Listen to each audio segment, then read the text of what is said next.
ganito nang gagawin mo.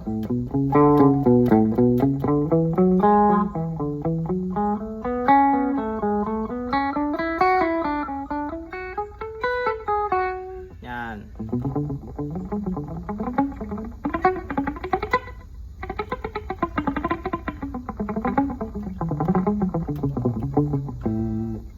Yan, ganun lang siya mga master. Exercises mo na yan mga master. Hindi na kailangan na mabilis master. Hindi, wag mong sabi na gayahin mo yung agad ganito kabilis, hindi. Unti-unti mo lang yan mga master. Gumawa ka ng patterns mo. Pwede rin dalawa-dalawa lang. Yan. Basta up down yan.